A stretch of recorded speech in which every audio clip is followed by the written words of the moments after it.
बाद महत्तम समावर्तक पढ़ेंगे।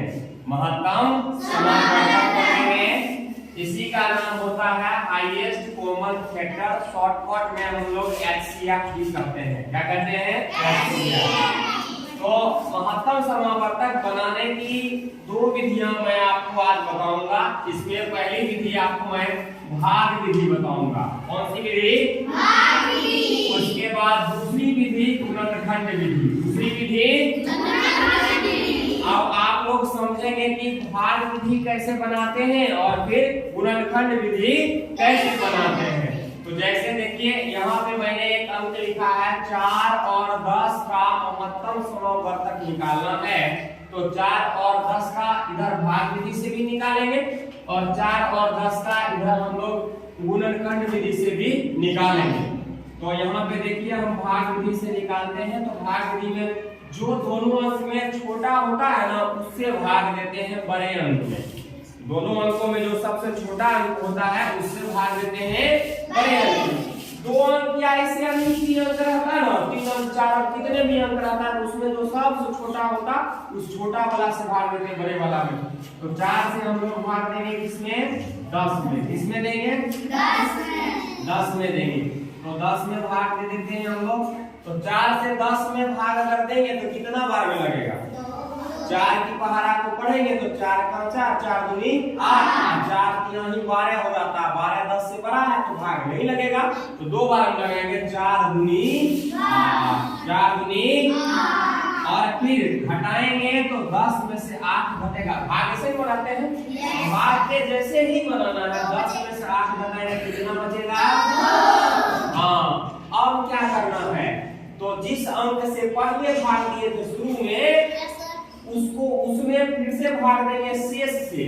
जब तक कट करके पूरा पूरी कटेगा नहीं तब तक हम भाग देते रहेंगे शेष से। जो शेष बचेगा ना उसी शेष से। शेष बचा है 2, तो 2 से भाग देंगे 4 में। देखो 2 यहाँ है ही, 4 में भाग यहाँ पर ऐसे करके लिख देंगे और 4 में भाग देंगे। 2 दूना 4। अब ये देखिए आपका पूरा पूरी क्या हो गया? तो किस अंक से पूरा पूरी कटा? 2 से। तो आप लिख दीजिएगा कि सर HCF बराबर 2 हो जाएगा। क्या हो जाएगा? 2। यानी यही आपका उत्तर हो गया। HCF कितना हो गया? 2। ये भाग विधि है। ऐसे आपको आता भी होगा। भाग विधि आता था ना? अब हम लोग गुणनखंड विधि से समझेंगे। किस विधि से? देखिए 4 और 10 का ही HCF हम लोग गुणनखंड विधि से भी निकालेंगे। तो 4 को हम लोग जो है 4 का अलग गुणनखंड करेंगे और 10 का अलग गुणनखंड करेंगे। अब कहेंगे सर गुणनखंड क्या होता है? गुणनखंड मतलब इस अंक को तोड़ करके उतना टुकड़ा में बांट देना है जिससे अब आगे टुकड़ा नहीं हो। तो जैसे 4 को अगर हम गुणनखंड करेंगे, गुणनखंड करने में 1 को छोड़कर उससे आगे के अंक से भाग देते हैं, चाहे 2 हो 3 हो 4 हो 5 हो, जिससे भी भाग लगे। तो इसमें सबसे छोटा अंक किससे भाग लग सकता है? 2 से। 2 से भाग देंगे तो कितना होगा? 2 दूना 4। फिर 2 से देंगे तो 2 एकम। जब तक यहाँ 1 नहीं आएगा ना तब तक भाग देते रहेंगे।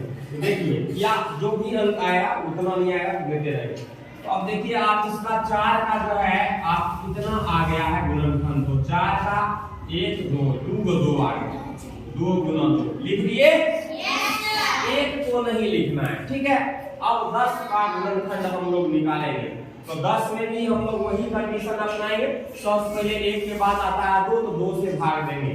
तो 2 से देंगे अगर भाग तो 2 पचे कितना होता है? 10। 2 पचे 10 होता है ना। अब 2 भाग तो लगा दिए, लेकिन अब इसमें 5 में तो 2 से लगेगा नहीं, 3 से भी नहीं लगेगा, 4 से भी नहीं लगेगा, 5 से लगेगा। हाँ 5 से लग जाएगा। तो 5 से लगा देंगे। जिस अंक से भाग लगेगा उस अंक से लगाएंगे। तो 5 से लगाएंगे तो 5 एकम कितना हो जाएगा? 5। यानी खत्म हो गया। तो 10 का भी गुणनखंड कितना आया? 2 गुना 5। कितना आया?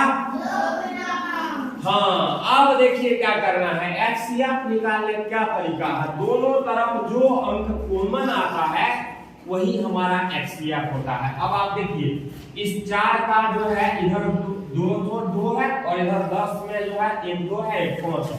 दोनों तरफ क्या कॉमन है, दोनों तरफ कौन सा ऐसा अंक है जो बराबर है, 2।